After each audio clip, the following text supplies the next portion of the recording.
Welcome to Failed Utopia, the podcast about utopian ideas and paradise lost. We look at utopian concepts of the past, present, and future, as well as utopian communities and cults, which promise the world to eager followers, but inevitably fail when it all starts to unravel.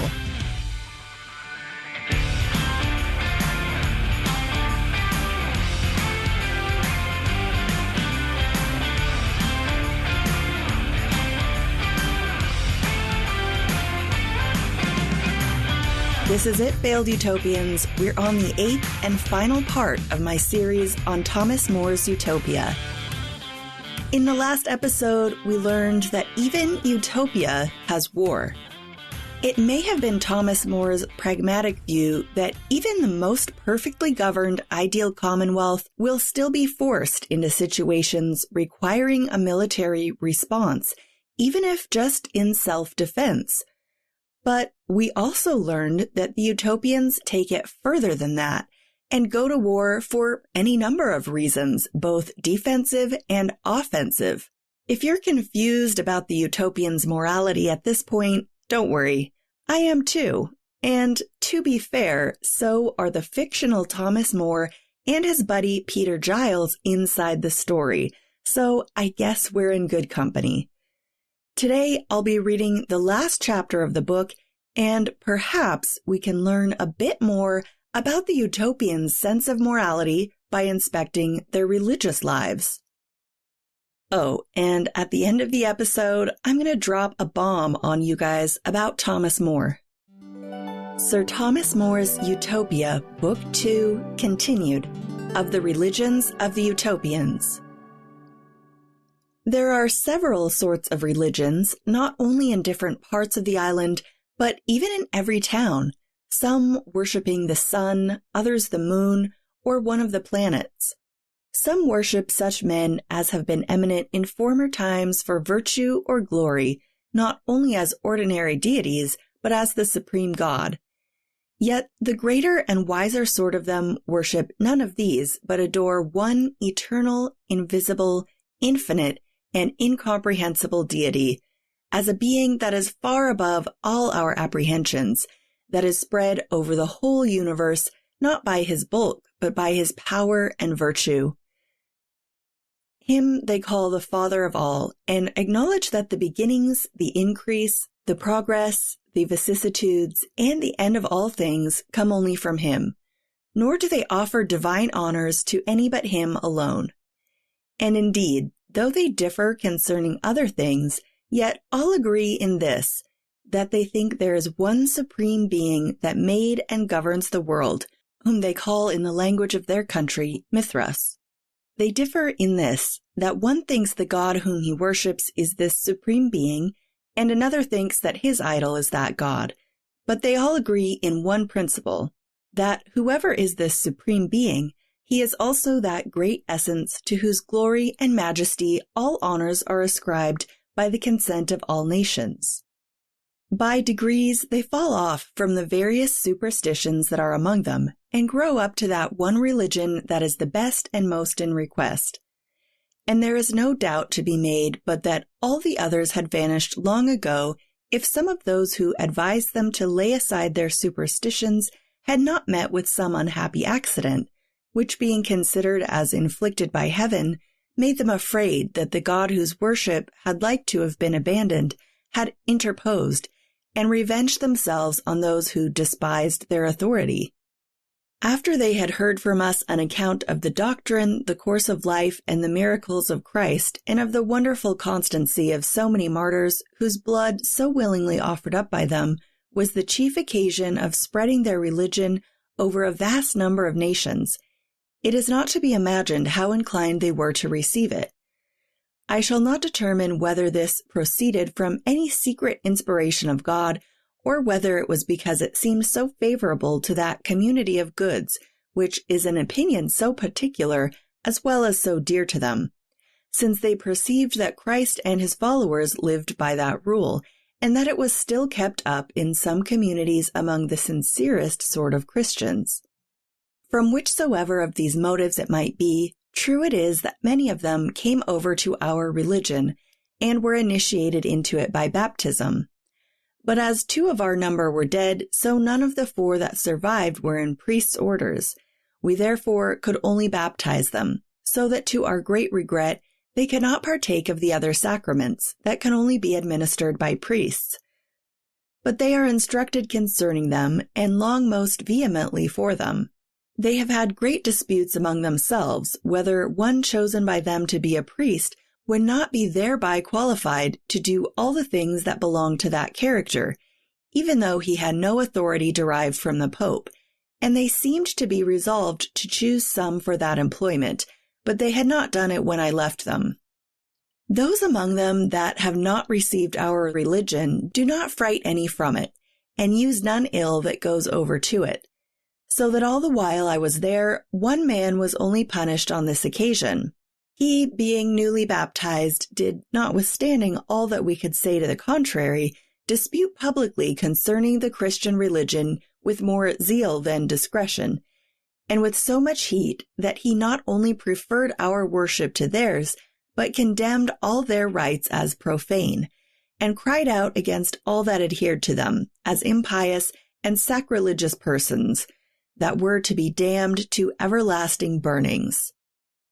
Upon his having frequently preached in this manner, he was seized, and after trial he was condemned to banishment, not for having disparaged their religion, but for his inflaming the people to sedition. For this is one of their most ancient laws, that no man ought to be punished for his religion. At the first constitution of their government, Utopia, having understood that before his coming among them, the old inhabitants had been engaged in great quarrels concerning religion, by which they were so divided among themselves that he found it an easy thing to conquer them, since instead of uniting their forces against him, every different party in religion fought by themselves. After he had subdued them, he made a law that every man might be of what religion he pleased, and might endeavor to draw others to it by the force of argument and by amicable and modest ways, but without bitterness against those of other opinions, but that he ought to use no other force but that of persuasion, and was neither to mix with it reproaches nor violence, and such as did otherwise were to be condemned to banishment or slavery. This law was made by Utopia not only for preserving the public peace, which he saw suffered much by daily contentions and irreconcilable heats, but because he thought the interest of religion itself required it. He judged it not fit to determine anything rashly, and seemed to doubt whether those different forms of religion might not all come from God, who might inspire men in a different manner, and be pleased with this variety. He therefore thought it indecent and foolish for any man to threaten and terrify another to make him believe what did not appear to him to be true. And supposing that only one religion was really true and the rest false, he imagined that the native force of truth would at last break forth and shine bright, if supported only by the strength of argument and attended to with a gentle and unprejudiced mind. While, on the other hand, if such debates were carried on with violence and tumults, as the most wicked are always the most obstinate, so the best and most holy religion might be choked with superstition, as corn is with briars and thorns. He therefore left men wholly to their liberty, that they might be free to believe as they should see cause. Only he made a solemn and severe law against such as should so far degenerate from the dignity of human nature as to think that our souls died with our bodies, or that the world was governed by chance, without a wise overruling providence. For they all formerly believed that there was a state of rewards and punishment to the good and bad after this life. And they now look on those that think otherwise as scarce fit to be counted men, since they degrade so noble a being as the soul, and reckon it no better than a beast's. Thus they are far from looking on such men as fit for human society, or to be citizens of a well-ordered commonwealth, since a man of such principles must needs, as oft as he dares do it, despise all their laws and customs. For there is no doubt to be made that a man who is afraid of nothing but the law and apprehends nothing after death will not scruple to break through all the laws of his country, either by force or fraud, when by this means he may satisfy his appetites. They never raise any that hold these maxims, either to honors or offices, nor employ them in any public trust, but despise them, as men of base and sordid minds. Yet they do not punish them, because they lay this down as a maxim that a man cannot make himself believe anything he pleases, nor do they drive any to dissemble their thoughts by threatenings, so that men are not tempted to lie or disguise their opinions, which, being a sort of fraud, is abhorred by the Utopians. They take care indeed to prevent their disputing in defense of these opinions, especially before the common people. But they suffer and even encourage them to dispute concerning them in private with their priests and other grave men, being confident that they will be cured of those mad opinions by having reason laid before them. There are many among them that run far to the other extreme, though it is neither thought an ill or unreasonable opinion, and therefore is not at all discouraged. They think that the souls of beasts are immortal, though far inferior to the dignity of the human soul, and not capable of so great a happiness. They are almost all of them very firmly persuaded that good men will be infinitely happy in another state, so that though they are compassionate to all that are sick, yet they lament no man's death, except they see him loath to depart with life, for they look on this as a very ill presage, as if the soul, conscious to itself of guilt and quite hopeless, was afraid to leave the body for some secret hints of approaching misery. They think that such a man's appearance before God cannot be acceptable to him, who, being called on, does not go out cheerfully, but is backward and unwilling, and is, as it were, dragged to it. They are struck with horror when they see any die in this manner, and carry them out in silence and with sorrow, and praying God that he will be merciful to the errors of the departed soul, they lay the body in the ground. But when any die cheerfully and full of hope, they do not mourn for them, but sing hymns when they carry out their bodies, and commending their souls very earnestly to God. Their whole behavior is then rather grave than sad. They burn the body and set up a pillar where the pile was made, with an inscription to the honor of the deceased.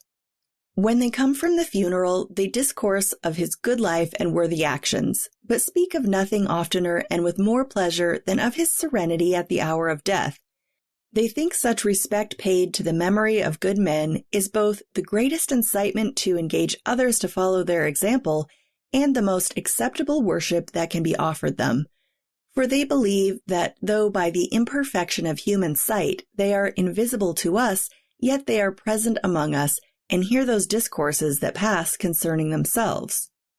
They believe it inconsistent with the happiness of departed souls not to be at liberty to be where they will, and do not imagine them capable of the ingratitude of not desiring to see those friends with whom they lived on earth in the strictest bonds of love and kindness. Besides, they are persuaded that good men after death have these affections and all other good dispositions increased rather than diminished, and therefore conclude that they are still among the living and observe all they say or do. From hence they engage in all their affairs with the greater confidence of success, as trusting to their protection. While this opinion of the presence of their ancestors is a restraint that prevents their engaging in ill designs, they despise and laugh at auguries and the other vain and superstitious ways of divination so much observed among other nations, but have great reverence for such miracles as cannot flow from any of the powers of nature, and look on them as effects and indications of the presence of the Supreme Being, of which they say many instances have occurred among them, and that sometimes their public prayers, which upon great and dangerous occasions they have solemnly put up to God, with assured confidence of being heard, have been answered in a miraculous manner. They think that contemplating God in his works and the adoring him for them is a very acceptable piece of worship to him. There are many among them that upon a motive of religion neglect learning and apply themselves to no sort of study, nor do they allow themselves any leisure time, but are perpetually employed, believing that by the good things that a man does, he secures to himself that happiness that comes after death. Some of these visit the sick, others mend highways, cleanse ditches, repair bridges, or dig turf, gravel, or stones. Others fell and cleave timber and bring wood, corn, and other necessities on carts into their towns. Nor do these only serve the public, but they serve even private men more than the slaves themselves do. For if there is anywhere a rough, hard, and sordid piece of work to be done, from which many are frightened by the labor and loathsomeness of it, if not the despair of accomplishing it, they cheerfully and of their own accord take that to their share, and by that means, as they ease others very much, so they afflict themselves, and spend their whole life in hard labor. And yet they do not value themselves upon this, nor lessen other people's credit to raise their own. But by their stooping to such servile employments, they are so far from being despised that they are so much the more esteemed by the whole nation. Of these there are two sorts. Some live unmarried and chaste, and abstain from eating any sort of flesh, and thus weaning themselves from all the pleasures of the present life which they account hurtful, they pursue, even by the hardest and painfulest methods possible, that blessedness which they hope for hereafter. And the nearer they approach to it, they are the more cheerful and earnest in their endeavors after it. Another sort of them is less willing to put themselves to much toil, and therefore prefer a married state to a single one. And as they do not deny themselves the pleasure of it, so they think the begetting of children is a debt which they owe to human nature and to their country. Nor do they avoid any pleasure that does not hinder labor, and therefore eat flesh so much the more willingly, as they find that by this means they are the more able to work. The Utopians look upon these as the wiser sect, but they esteem the others as the most holy. They would indeed laugh at any man who, from the principles of reason, would prefer an unmarried state to a married, or a life of labor to an easy life, but they reverence and admire such as do it from the motives of religion. There is nothing in which they are more cautious than in giving their opinion positively concerning any sort of religion. The men that lead those severe lives are called, in the language of their country, Bruthescas, which answers to those we call religious orders. Their priests are men of eminent piety, and therefore they are but few, but there are only 13 in every town, one for every temple. But when they go to war, 7 of these go out with their forces, and 7 others are chosen to supply their room in their absence. But these enter again upon their employment when they return, and those who served in their absence attend upon the high priest till vacancies fall by death, for there is one set over all the rest. They are chosen by the people as the other magistrates are, by suffrages given in secret, for preventing of factions. And when they are chosen, they are consecrated by the college of priests. The care of all sacred things, the worship of God, and an inspection into the manners of the people are committed to them. It is a reproach for a man to be sent for by any of them, or for them to speak to him in secret, for that always gives some suspicion.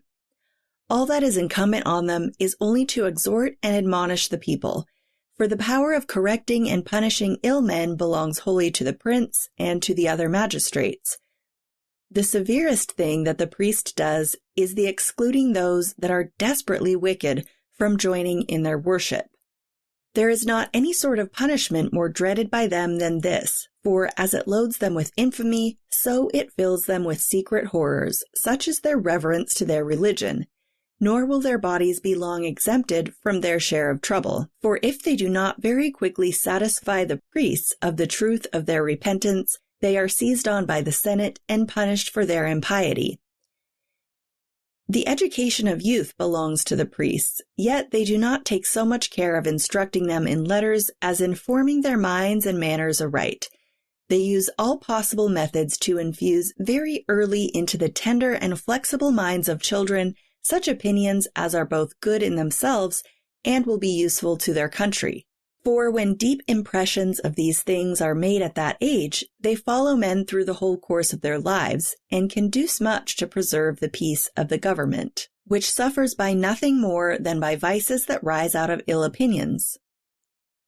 The wives of the priests are the most extraordinary women of the whole country.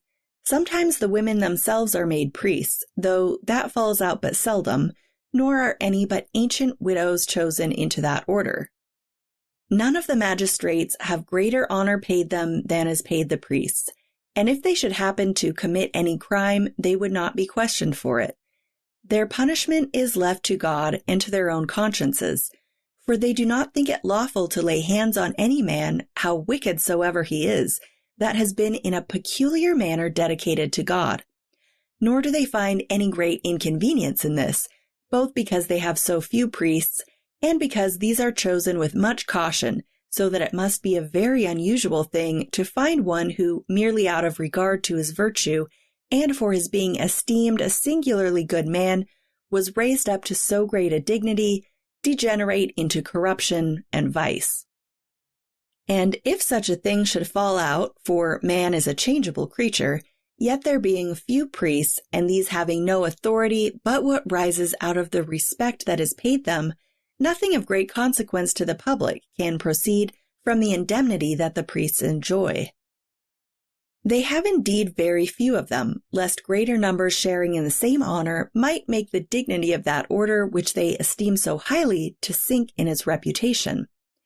They also think it difficult to find out many of such an exalted pitch of goodness as to be equal to that dignity which demands the exercise of more than ordinary virtues. Nor are the priests in greater veneration among them than they are among their neighboring nations, as you may imagine by that which I think gives occasion for it. When the Utopians engage in battle, the priests who accompany them to the war, apparelled in their sacred vestments, kneel down during the action in a place not far from the field, and lifting up their hands to heaven, pray first for peace and then for victory to their own side, and particularly that it may be gained without the effusion of blood on either side.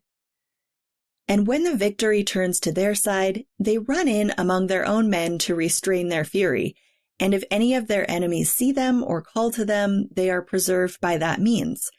And such as can come so near them as to touch their garments have not only their lives but their fortunes secured to them.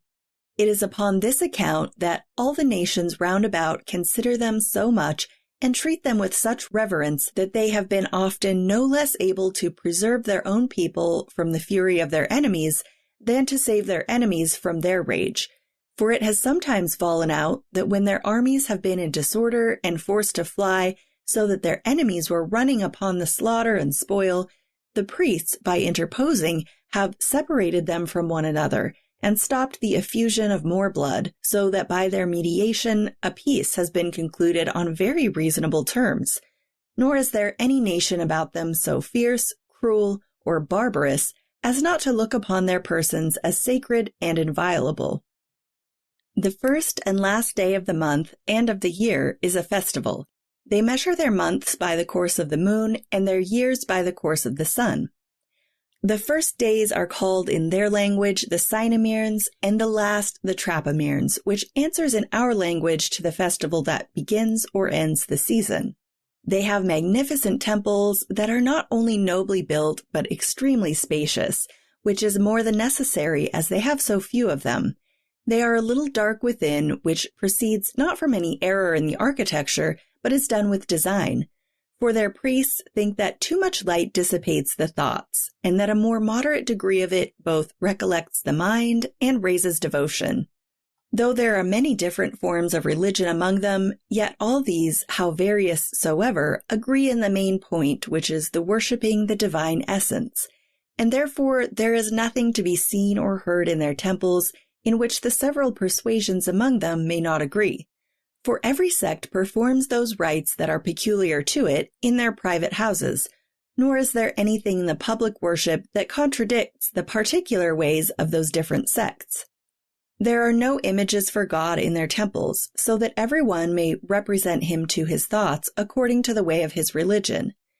Nor do they call this one God by any other name but that of Mithras, which is the common name by which they all express the divine essence, whatsoever otherwise they think it to be. Nor are there any prayers among them but such as every one of them may use without prejudice to his own opinion. They may meet in their temples on the evening of the festival that concludes a season, and not having yet broke their fast, they thank God for their good success during that year or month which is then at an end. And the next day being that which begins the new season, they meet early in their temples to pray for the happy progress of all their affairs during that period upon which they then enter. In the festival which concludes the period, before they go to the temple, both wives and children fall on their knees before their husbands or parents, and confess everything in which they have either erred or failed in their duty, and beg pardon for it. Thus all little discontents in families are removed, that they may offer up their devotions with a pure and serene mind, for they hold it a great impiety to enter upon them with disturbed thoughts, or with a consciousness of their bearing hatred or anger in their hearts to any person whatsoever, and think that they should become liable to severe punishments if they presumed to offer sacrifices without cleansing their hearts and reconciling all their differences. In the temples, the two sexes are separated. The men go to the right hand and the women to the left. And the males and females all place themselves before the head and master or mistress of that family to which they belong, so that those who have the government of them at home may see their deportment in public. And they intermingle them so that the younger and the older may be set by one another. For if the younger sort were all set together, they would perhaps trifle away the time too much, in which they ought to beget themselves that religious dread of the Supreme Being, which is the greatest and almost the only incitement to virtue. They offer up no living creature in sacrifice, nor do they think it suitable to the divine being, from whose bounty it is that these creatures have derived their lives, to take pleasure in their deaths or the offering up their blood. They burn incense and other sweet odors, and have a great number of wax lights during their worship, not out of any imagination that such oblations can add anything to the divine nature, which even prayers cannot do, but as it is a harmless and pure way of worshiping God, so they think those sweet savors and lights, together with some other ceremonies by a secret and unaccountable virtue, elevate men's souls and inflame them with greater energy and cheerfulness during the divine worship. All the people appear in the temples in white garments, but the priests' vestments are parti-colored, and both the work and colors are wonderful. They are made of no rich materials, for they are neither embroidered nor set with precious stones, but are composed of the plumes of several birds, laid together with so much art and so neatly that the true value of them is far beyond the costliest materials. They say that in the ordering and placing those plumes, some dark mysteries are represented, which pass down among their priests in a secret tradition concerning them, and that they are as hieroglyphics, putting them in mind of the blessings that they have received from God, and of their duties both to Him and to their neighbors. As soon as the priest appears in those ornaments, they all fall prostrate on the ground with so much reverence and so deep a silence that such as look on cannot but be struck with it, as if it were the effect of the appearance of a deity.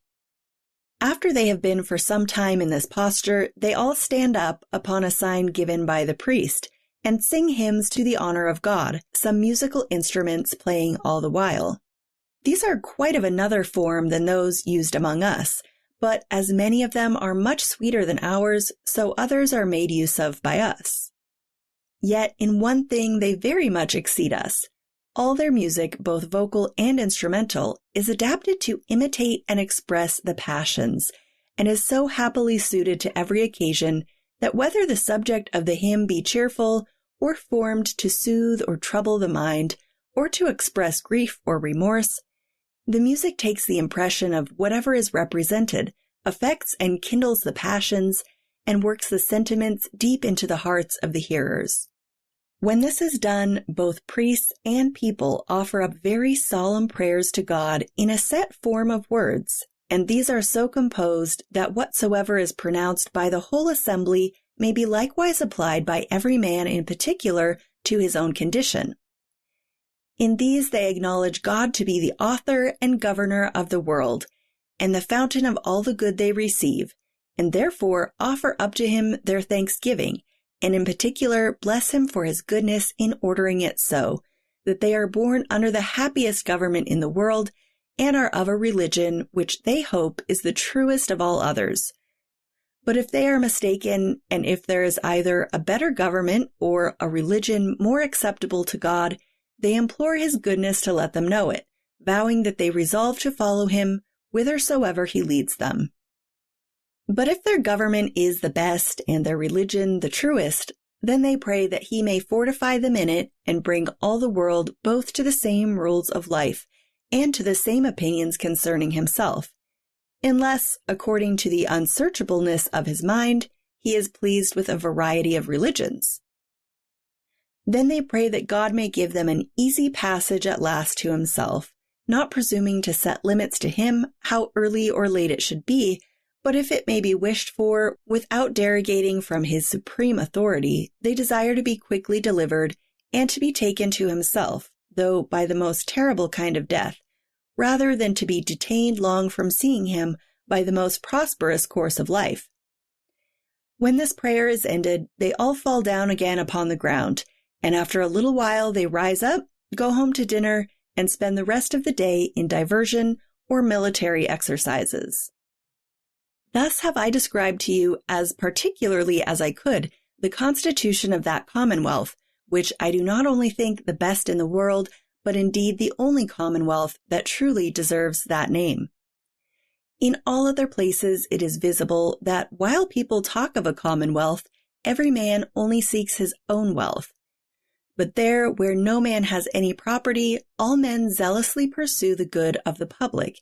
And indeed, it is no wonder to see men act so differently.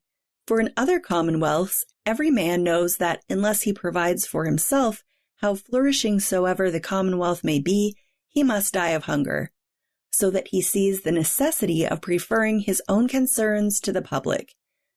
But in Utopia, where every man has a right to everything, they all know that if care is taken to keep the public stores full, no private man can want anything. For among them there is no unequal distribution, so that no man is poor, none in necessity, and though no man has anything, yet they are all rich. For what can make a man so rich as to lead a serene and cheerful life, free from anxieties, neither apprehending want himself, nor vexed with the endless complaints of his wife?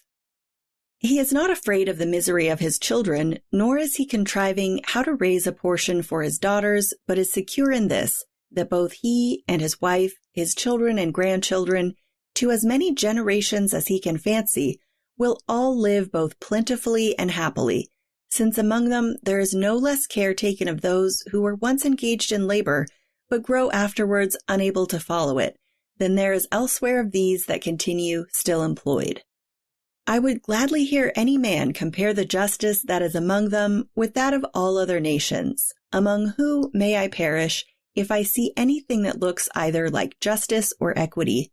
For what justice is there in this, that a nobleman, a goldsmith, a banker, or any other man that either does nothing at all, or at best is employed in things that are of no use to the public, should live in great luxury and splendor, upon what is so ill acquired, and a mean man, a carter, a smith, or a plowman, that works harder even than the beasts themselves, and is employed in labors so necessary that no commonwealth could hold out a year without them, can only earn so poor a livelihood, and must lead so miserable a life, that the condition of the beasts is much better than theirs.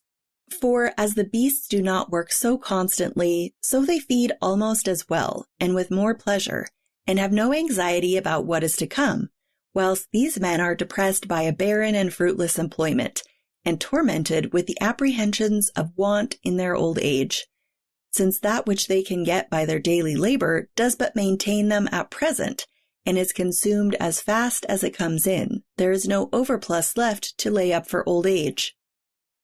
Is not that government both unjust and ungrateful that is so prodigal of its favors to those that are called gentlemen or goldsmiths, or such others who are idle, or live either by flattery or by contriving the arts of vain pleasure, and on the other hand takes no care of those of a meaner sort, such as plowmen, colliers, and smiths, without whom it could not subsist?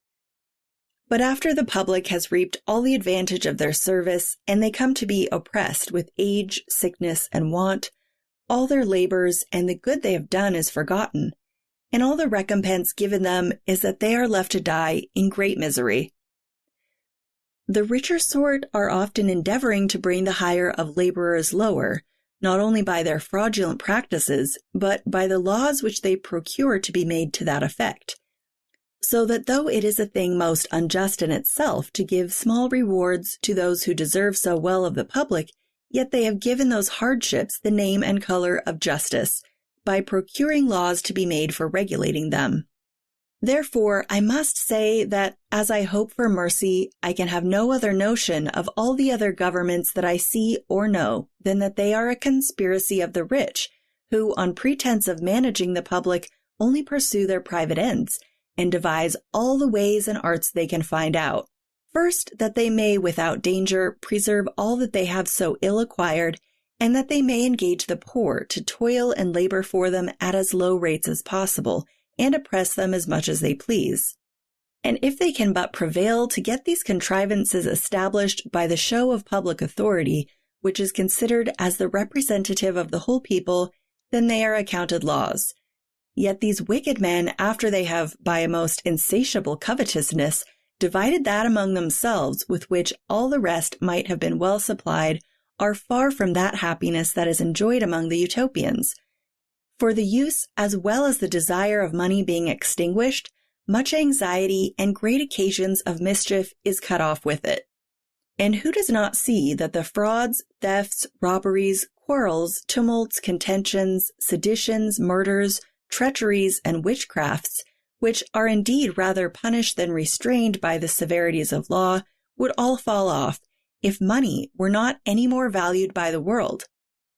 Men's fears, solicitudes, cares, labors, and watchings would all perish in the same moment with the value of money. Even poverty itself, for the relief of which money seems most necessary, would fall. But in order to the apprehending this aright, take one instance. Consider any year that has been so unfruitful that many thousands have died of hunger.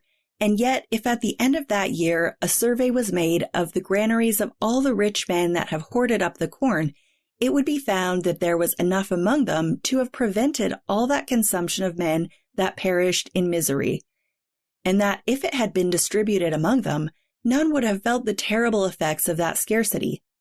So easy a thing would it be to supply all the necessities of life if that blessed thing called money, which is pretended to be invented for procuring them, was not really the only thing that obstructed their being procured.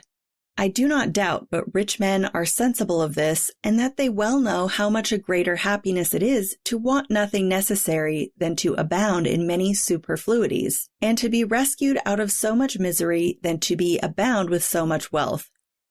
And I cannot think but the sense of every man's interest added to the authority of Christ's commands, who, as he was infinitely wise, knew what was best, and was not less good in discovering it to us, would have drawn all the world over to the laws of the Utopians, if pride, that plague of human nature, that source of so much mystery, did not hinder it.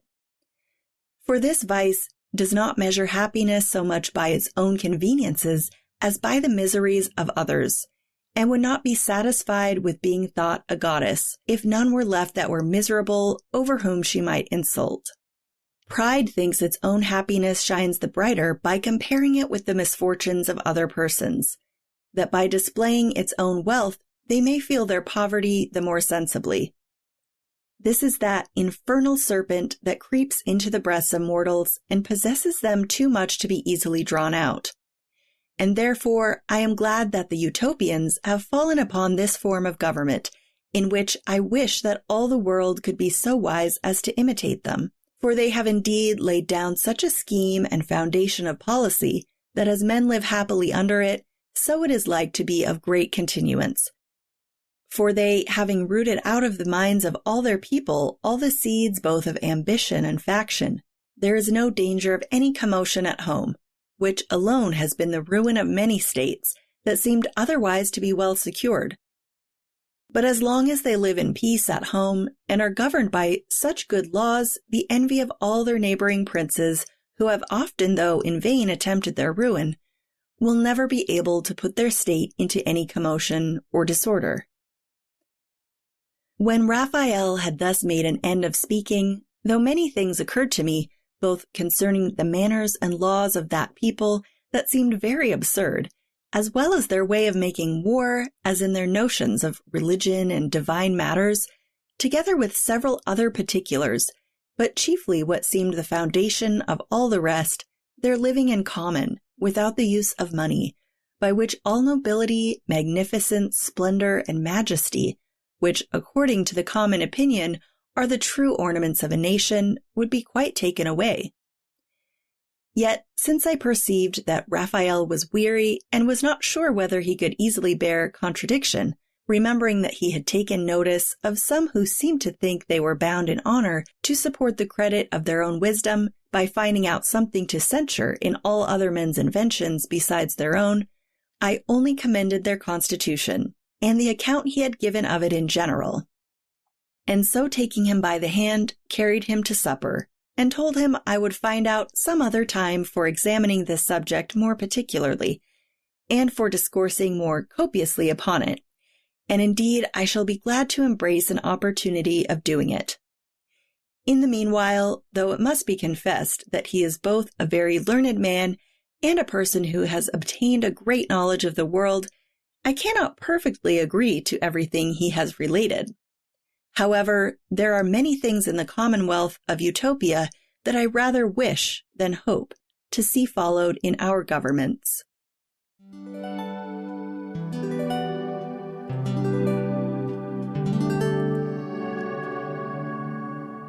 Congratulations, you made it all the way to the end of Thomas More's Utopia. Okay, so I have a few final thoughts about the book overall, but first let's talk a little bit about that last chapter. I can probably just about sum up religion in Utopia by saying that they are a society transitioning from a variety of pagan religions to the one true religion of Christianity.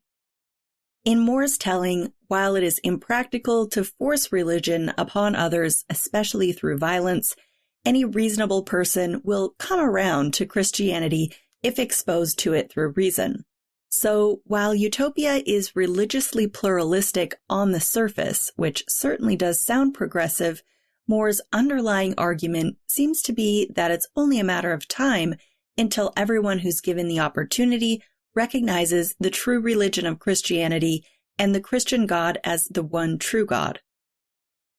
The only religious views not tolerated in Utopia are polytheism and atheism. Atheists are disgusting and loathsome because, according to More, they don't recognize the human soul, which puts human beings in the same category as beasts. Right. He also makes a point of saying that of the many religions, they are, in reality, all worshiping the same essence. I've made fun of this attitude before here on Failed Utopia. It's extremely patronizing coming from anyone, but particularly so here in Thomas More's writing when combined with his intolerance for atheists. The Utopians also believe that the dead live among us like ghosts and watch everything we do. Literally, right there, watching us. I know a lot of people find that a comforting thought, knowing that Mama is still watching over us, but I've always found that extraordinarily creepy. I mean, think about that the next time you're getting intimate or putting some cream on that rash or just, pooping. Call me crazy, but I don't want anyone living or dead to be able to watch me every minute of the day. Sorry, religious people and ghost fans. And if any ancestors are looking over my shoulder right now, I love you, but please don't watch me. Now, I can't help but point out how dumb the part was where the priests can go onto the battlefield and intercede to stop the violence by getting in between the two forces, and supposedly none of their enemies will stoop so low as to kill a priest. If that's true, why don't they just have a whole front line of all priests? Like, that's ridiculous and makes no sense at all. Plus, he went on and on about how immoral all of their enemies' armies are, not to mention the mercenaries who were described almost as animals with no moral compass at all. I don't think they'd hesitate to kill a utopian priest. So, I don't know about that. Then later, we get another little taste of misogyny in Utopia when, during the festival marking the end of each month or year, women have to get on their knees and confess to their husbands any little mistake they may have made since their last confession. I'm really starting to understand why Thomas More mentioned earlier in the book that marriage is strictly regulated because if it weren't, nobody would want to get married. Right. Because their marriages are so shitty. Here's something that might surprise you. In real life, Thomas More was actually noted for not being a complete and total misogynist. Sure, it was in the context of 16th century England, but at the time, it wasn't the norm for women to receive a full education. When More married one of his wives, and I can't remember if it was the first or second, the first wife died early on. Anyway, whichever wife it was, he found that she hadn't received a proper education when being brought up, and so he took it upon himself to see that she was educated after they married. He also saw to it that his daughters received a thorough education, which was considered very progressive and out of the ordinary. Utopian society also included suffrage for all adults, and in a very, very, very limited form, ordination of women. But that's where his forward thinking on the sexes seemed to have ended. Unless maybe you want to count the plot point that utopian women can go to war as ground combat soldiers if they choose, a right not even afforded to modern American women until a few years ago. But as I mentioned last episode, I have my doubts about how serious he was about that suggestion in the book. Maybe he was thinking of Queen Boudica. Okay, so here at the end of the book, let's talk about a few of the overarching themes and how past is prologue. It's important to note that while Utopia's laws and norms may sound extremely oppressive in some regards, it's actually a significant departure from the repressive countries More is comparing it to, in the sense that the rules apply equally to everyone in society, as opposed to a system in which the rich oppress the poor, resulting in an unequally restrictive system. In More's Utopia, happiness is paramount, and the keys to happiness are hard work, health, good behavior, and life's simplest pleasures. Okay, there might be something to be said for that. But it definitely left me confused when, during my research on this book, I found that many people describe the utopians as being obsessed with pleasure and as hedonists. Really? Hedonists? Okay, well, here's what you can do in Utopia. Manual labor and studying. So much fun. Hey, at least they have music. And fruit. That's like 90% of a good time right there. So sure, they're into being happy, but they get their kicks from being obnoxiously pious and well-behaved. That doesn't sound like my definition of hedonism. But as ever, the answer to this discrepancy is solved by Greek etymology.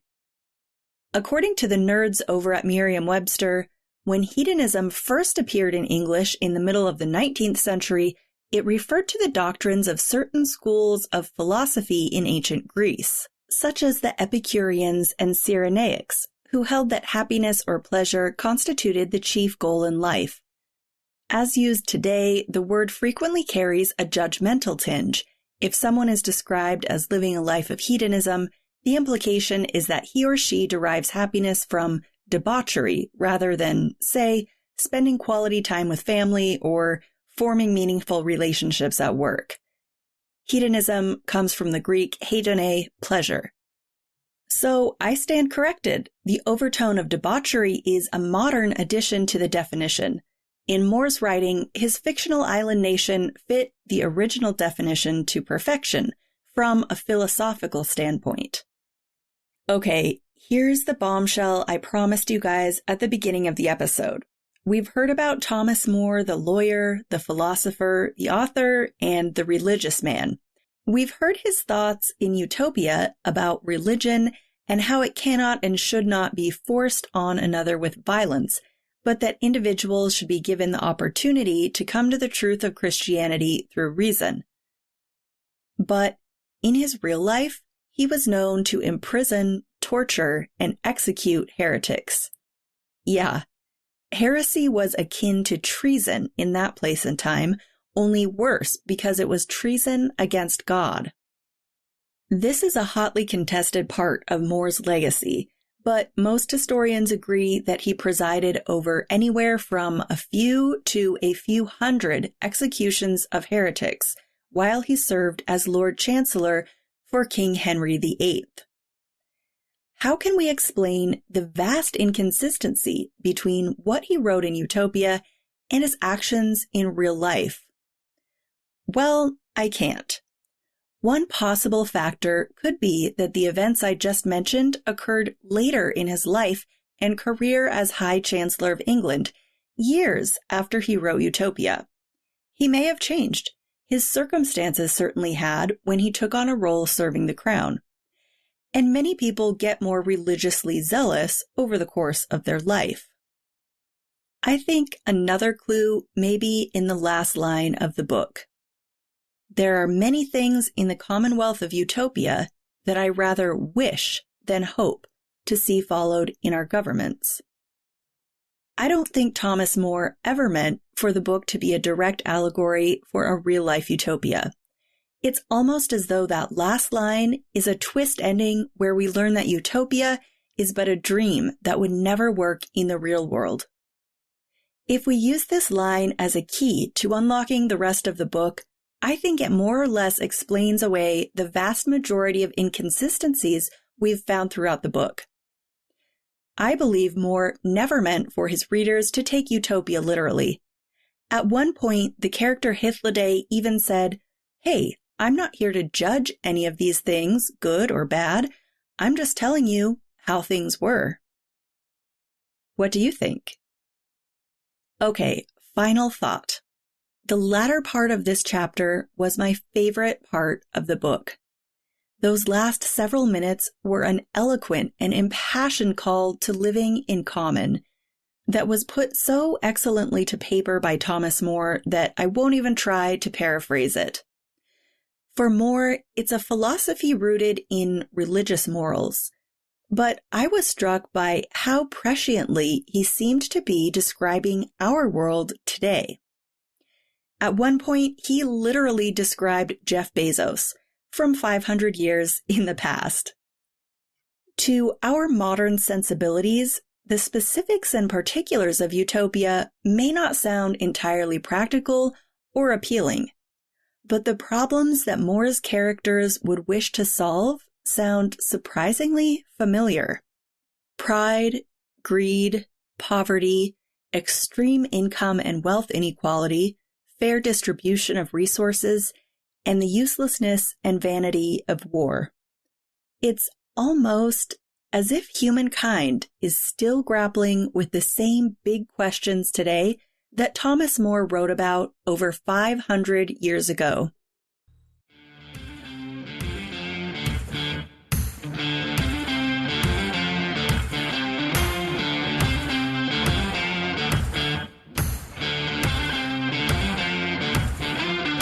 If you enjoyed this episode, please follow and leave a rating or review on Apple Podcasts or wherever you listen to help other people find it.